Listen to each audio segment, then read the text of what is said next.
Assalamualaikum. Welcome to my YouTube channel Towards Medicine. Today we are going to discuss polysaccharides. So let's start it. polysaccharides की बात कर लें तो polysaccharides जो हैं ऐसे शुगर्स होते हैं जिनके अंदर मोर देन 10 मोनोसेक्राइड यूनिट जो हैं जुड़े होते हैं। ठीक है, मोर देन 10 मोनोसेक्राइड यूनिट जो हैं वो जुड़ते हैं और पॉलीसेक्राइड जो हैं बनाते हैं।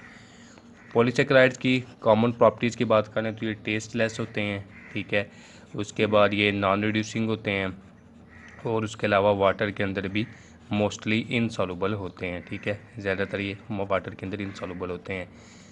अब पॉलीसेक्राइड की क्लासिफिकेशन की बात करें तो ये होमोपॉलीसेक्राइड्स भी हो सकते हैं। ठीक है, होमोपॉलीसेक्राइड्स और हेट्रोपॉलीसेक्राइड्स भी हो सकते हैं। ठीक है, हेट्रोपॉलीसेक्राइड्स। होमोपॉलीसेक्राइड्स ऐसे शुगर्स होते हैं जिनके अंदर मोनोमर जो है सेम होता है, यानी कि इंटायर पॉलीमर जो है वो एक ही मोनोमर से मिलकर बना होता है। मिसाल के तौर पे अल्फ़ा डी ग्लूकोज का अगर मोनोमर है, अल्फ़ा डी ग्लूकोज के ही मॉलिक्यूल पाए जाते हैं एक पॉलीसेक्राइड के अंदर, तो वो होमोपॉलीसेक्राइड है। लेकिन अगर किसी के साथ अल्फ़ा डी ग्लूकोज के साथ ग्लैक्टोज भी आ रहा है, फ्रुक्टोज भी आ रहा है, ठीक है, तो वो हेट्रोपॉलीसेक्राइड होगा। तो अब पॉलीसेक्राइड की कुछ कॉमन एग्जांपल्स हम देख लेते हैं कि होमोपॉलीसेक्राइड। फर्स्ट ऑफ ऑल हम होमोपॉलीसेक्राइड्स को डिस्कस करते हैं, इसके अंदर क्या क्या चीज़ आ जाती है होमोपॉलीसेक्राइड्स। ठीक है, तो होमोपॉलीसेक्राइड्स में हमारे पास आ जाता है फर्स्ट ऑफ ऑल स्टार्च आ जाता है। ठीक है, स्टार्च, उसके बाद आ जाते हैं हमारे पास इसमें डेक्स्ट्रिन्स आ जाते हैं। डेक्स्ट्रिन्स के बाद हमारे पास आ जाता है इसमें ग्लाइकोजन। ग्लाइकोजन के बाद आ जाते हैं डेक्स्ट्रन्स। ठीक है, डेक्स्ट्रन्स के अलावा सेलुलोज आ जाता है, उसके बाद काइटन आ जाता है। ठीक है, तो ये होमोपॉलीसेक्राइड्स हैं। उसके अलावा इसमें इनियोलिन भी आ जाता है। ठीक है, इनियोलिन। ठीक है, इनको वन बाय वन हम डिस्कस करते हैं। तो फर्स्ट ऑफ ऑल हम मूव करते हैं स्टार्च की तरफ। ठीक है, तो स्टार्च क्या चीज़ है?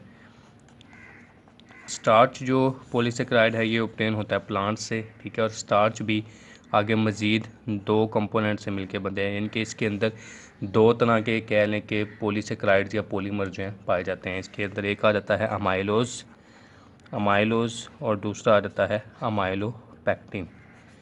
अमाइलोपेक्टिन। अब अमाइलोज क्या और अमाइलोपेक्टिन क्या, ये पॉलीमर किस चीज़ का? पहले इसका मोनोमर देखते हैं, तो इसका मोनोमर होता है अल्फ़ा डी ग्लूकोज। ठीक है, अल्फ़ा डी ग्लूकोज की पॉलीमराइजेशन से बनता है स्टार्च, और स्टार्च की टू कंपोनेंट होते हैं अमाइलोज और अमाइलोपेक्टिन। अब बॉन्डिंग इसके अंदर कौन कौन सी होती है? जो अमाइलोज है इसके अंदर तो बॉन्डिंग होती है सिर्फ अल्फ़ा 1,4 लिंकेज, और ये होता है स्ट्रेट, मतलब लीनियर होता है, इसके अंदर ब्रांचिंग नहीं होती, नॉन ब्रांच होता है, अनब्रांच होता है। ठीक है, जबकि अमाइलोपेक्टिन की बात करें तो इसके अंदर बॉन्डिंग होती है अल्फ़ा 1,4 लिंकेज भी होता है। ठीक है, और अल्फ़ा 1,6 लिंकेज भी होता है, और अमाइलोपेक्टिन जो है ये ब्रांच्ड होता है। ठीक है, तो इनका ब्रांच इसकी किस तरह स्ट्रक्चर है इसकी बात करें तो फर्स्ट ऑफ ऑल मैं यहाँ पे ग्लूकोज के मॉलिक्यूल बनाता हूँ, अल्फ़ा डी ग्लूकोज।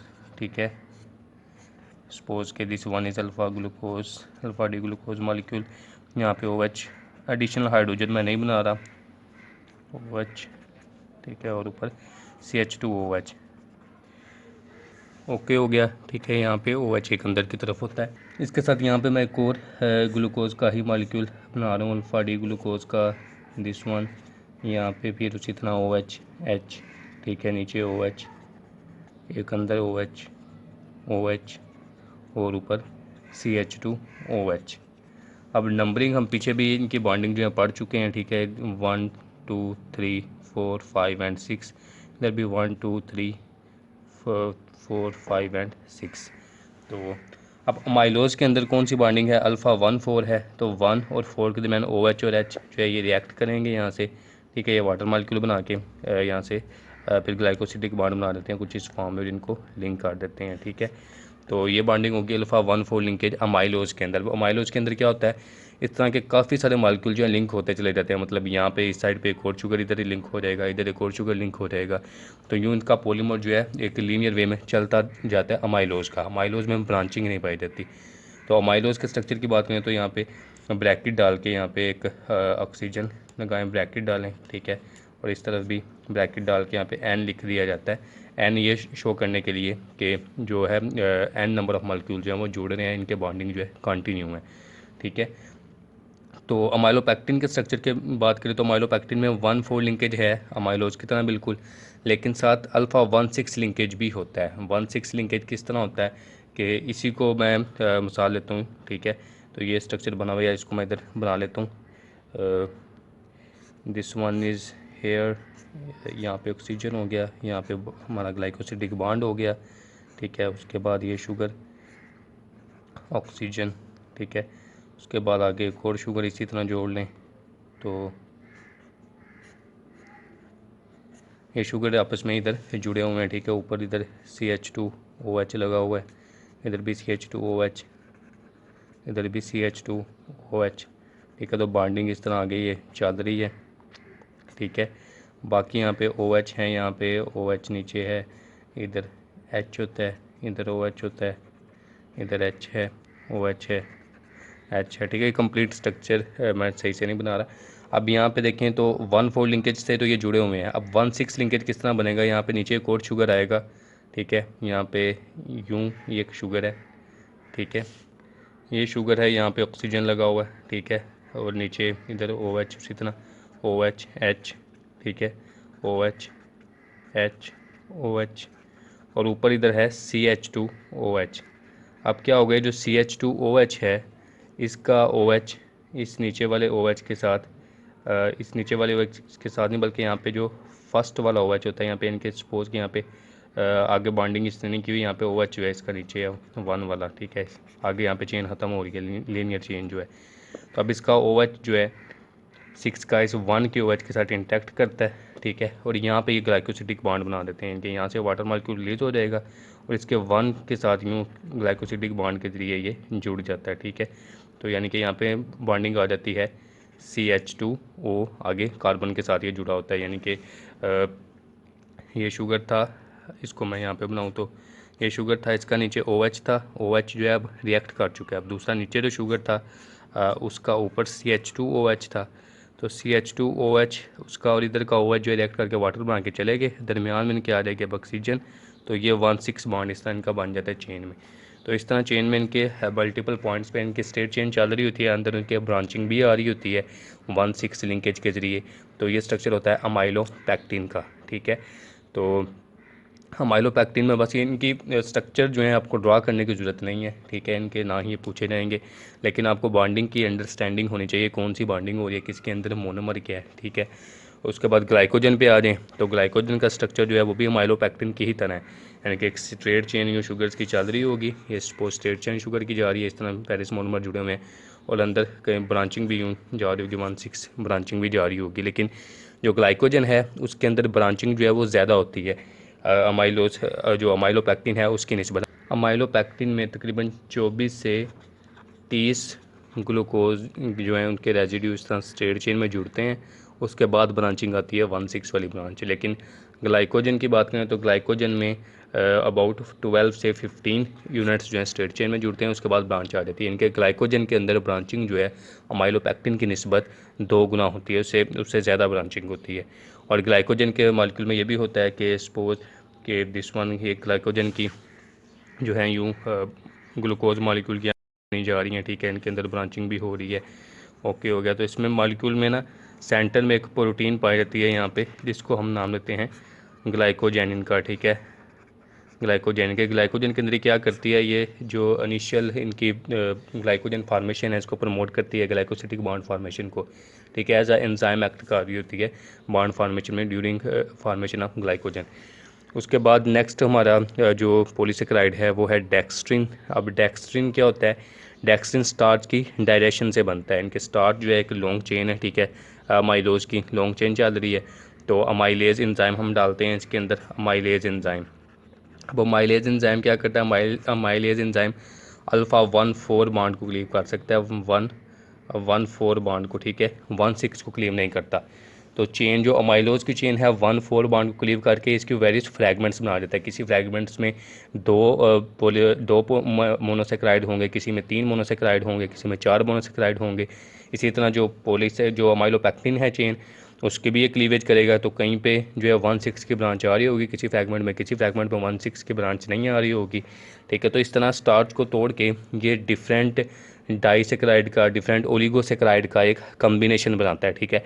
तो ये जो कम्बिनेशन बन रहा होता है स्टार्च की डाइजेशन में, इसको हम नाम लेते हैं डेक्सट्रिन्स का, ठीक है। उसके बाद अब डेक्सट्रन पे आ जाएं तो डेक्सट्रन जो है ये भी पॉलीमर होता है अल्फ़ा डी ग्लूकोज का। तो इसके अंदर जो मेन चेन होती है वो अल्फ़ा 1,6 बांड के ज़रिए जुड़ी होती है। अल्फ़ा 1,6 बांड के ज़रिए मतलब यहाँ पे एक शुगर यूँ है, ठीक है। तो उसका 1 पॉइंट जो है वो नीचे वाले के जो शुगर 6 शुगर है उसके साथ जुड़ा होता है ग्लाइकोसिडिक बांड के ज़रिए यूँ, ठीक है। और इसका जो 1 होगा, ये 1 शुगर है, इसका 1 कार्बन एटम, ठीक है, ये नीचे वाले के साथ ग्लाइकोसिडिक बांड बना रहा होगा यूँ। इस तरह इसकी जो मेन चेन होती है वो इसकी चेन होती है 1,6 बांड के ज़रिए जो है रन कर रही होती है। जैसे इसका भी अब ये 1 पॉइंट है, इसका नीचे OH और यहाँ पे जो दूसरा नीचे शुगर होगा इसका CH2 और O के साथ यहाँ पे ग्लाइकोसिडिक बांड। तो इस तरह इसकी मेन जो चेन चल रही होती है वो अल्फ़ा 1,6 बांड के ज़रिए चल रही होती है। लेकिन इसमें ब्रांचिंग कौन सी होती है, इसमें अल्फ़ा 1,3 ब्रांच भी होती है, ठीक है। उसके बाद अल्फ़ा 1,4 ब्रांच भी होती है, इनके इसके अंदर ब्रांचिंग भी पाई जाती है। तो डेक्सट्रन को सिंथेसाइज कौन करते हैं, कुछ सी के अंदर, समुंदर के अंदर पाए जाने वाले जानदार जो है इसको सिंथेसाइज करते हैं, और ये यूज़ होता है एज प्लाज्मा वॉल्यूम एक्सपेंडर, ठीक है। प्लाज्मा वॉल्यूम एक्सपेंडर यानी कि ट्रांसफ्यूजन के तौर पे प्लाज्मा का वॉल्यूम इंक्रीज़ करने के लिए इसको यूज़ किया जाता है अगर ब्लड अवेलेबल ना हो, ठीक है। उसके बाद ये यूज़ होता है क्रोमेटोग्राफी के अंदर, क्रोमेटोग्राफी में। और जो डेंटल प्लैक्स होते हैं, ठीक है, डेंटल प्लैक्स उसमें भी डेक्सट्रन की हाई अमाउंट जो है पाई जाती है, ठीक है। तो दिस वाज अबाउट डेक्सट्रन। उसके बाद बात करते हैं हम इन्योलिन की, ठीक है। तो ये फ्रुक्टोज पॉलीमर है, फ्रुक्टोज, और इसके अंदर बॉन्डिंग होती है बीटा 2,1 ग्लाइकोसिडिक बॉन्ड होता है। मेनली आपने बॉन्ड्स जो हैं वो याद रखने हैं, अगर आपको अंडरस्टैंडिंग समझ आ गई तो आप इसको ड्रा भी कर सकते हैं। इन्योलिन में बीटा 2,1 ग्लाइकोसिडिक बॉन्ड होता है, ठीक है। और ये फ्रुक्टोज का पॉलीमर है, इसको फ्रुक्टोसैन भी कहते हैं, क्योंकि हमने कहा था कि जो पॉलीमर्स हैं, पॉलीसेकेराइड हैं, इनको हम मोनोमर क्लास से भी क्लासीफाई करते हैं। अगर हेक्सोज से बना हो तो हेक्सोसैन कह देते हैं, अगर पेंटोज से बना है पेंटोसैन, ग्लूकोज वाले को ग्लूकोसैन, फ्रुक्टोज वाले को फ्रुक्टोसैन्स। इनोलिन की बात करें तो इनोलिन जो है ग्लोमेरुलर फिल्ट्रेशन रेट को डिटरमाइन करने के लिए यूज़ होता है। इनके ग्लोमेरुलस से ये फ़िल्टर हो जाता है बाय बोमैन्स कैप्सूल के अंदर, ठीक है। उसके बाद इसकी रिब्जॉर्प्शन जो है बहुत कम होती है, ना होने के बराबर रिब्जॉर्प्शन होती है। तो इस तरह ये हमें पता चलता है कि ग्लोमेरुलस से फिल्ट्रेशन का रेट क्या है, उसको डिटरमाइन करने के लिए इनोलिन जो है यूज़ होता है। उसके बाद हमारा जो आ जाता है पॉलीसेकेराइड, वो आ जाता है सेलुलोज, ठीक है। नेक्स्ट हम बात करते हैं सेलुलोज की। अब सेलुलोज जो है ये भी ग्लूकोज का ही पॉलीमर है। अब सेलुलोज जो है ये बीटा डी ग्लूकोपायरानोज से मिलके बनता है, ठीक है। इनके बीटा डी ग्लूकोपायरानोज जो है इसका मोनोमर है, मोनोसेक्राइड है, जिससे मिलके बन रहा है। और इसके अंदर बॉन्डिंग कौन सी होती है, इसके अंदर बॉन्डिंग होती है बीटा 1,4 लिंकेज, ठीक है। बीटा शुगर यहाँ पे बना लें तो यूँ ये शुगर था, ठीक है। ग्लूकोज मॉलिक्यूल यहाँ पे भी एक ग्लूकोज बनाते हैं, इसके साथ यहाँ पे ऑक्सीजन हो गया। अब अल्फ़ा शुगर में OH नीचे होता है, लेकिन बीटा शुगर में जो फर्स्ट कार्बन पे OH जो है ऊपर होगा, CH2OH भी ऊपर होगा, यानी कि CH2OH और OH जो है ये सिस पोजीशन में होंगे, ठीक है। उसके बाद बाकी अरेंजमेंट जो है सारी शुगर की वही होगी जो पीछे हम पढ़ते आ रहे हैं। ओके हो गया। यहाँ पे अब OH, इधर H, ठीक है। इस साइड पे भी यहाँ पे अब नीचे बनेगा OH, ऊपर H, उसके बाद CH2OH, और फर्स्ट पे OH जो है ऊपर और नीचे H एंड OH। तो ये बीटा शुगर हो गया, बीटा डी ग्लूकोज, ये भी बीटा डी ग्लूकोज है, ये भी बीटा डी ग्लूकोज है, ठीक है। ये इसका C1 है और ये इसका C4 है। अब बॉन्डिंग होगी इस OH के दरमियान और इस OH के दरमियान, तो इन दोनों का रिएक्शन होगा, वाटर मॉलिक्यूल रिलीज़ होगा, तो उसके बाद ये कनेक्ट हो जाएंगे ग्लाइकोसिडिक बॉन्ड के ज़रिए। यूँ इधर सेंटर में ऑक्सीजन आ जाएगा, यूँ ग्लाइकोसिडिक बॉन्ड बन जाएगा। ये कौन सा ग्लाइकोसिडिक बॉन्ड होगा, बीटा 1,4 लिंकेज।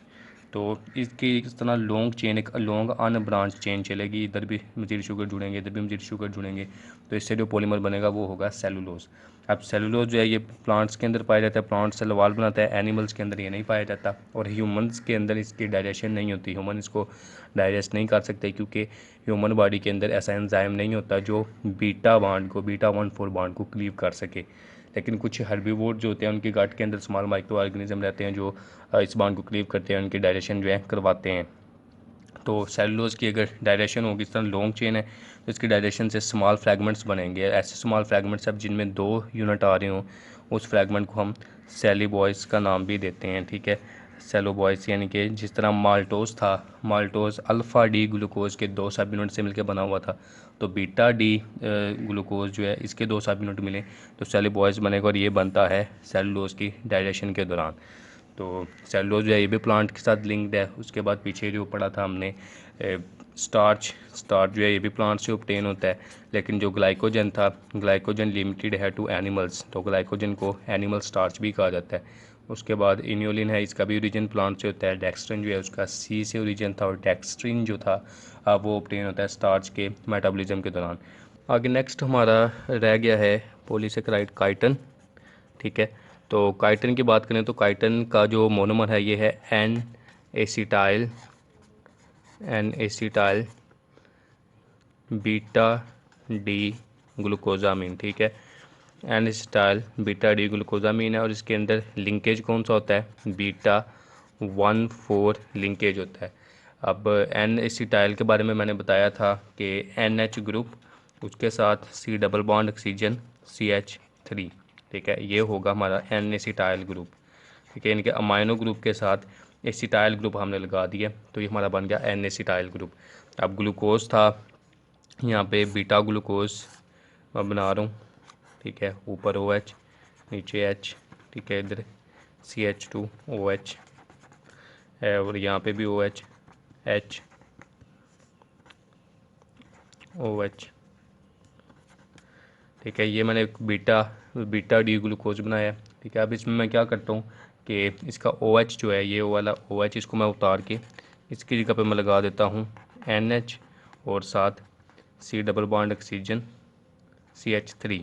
अब ये क्या बन गया, अब ये मेरे पास बन गया है beta D N acetyl beta D glucosamine बन गया, ठीक है। एन एसिटाइल ग्रुप मैंने इसके साथ लगा दिया है, बीटा शुगर के साथ N acetyl beta D glucosamine बन गया।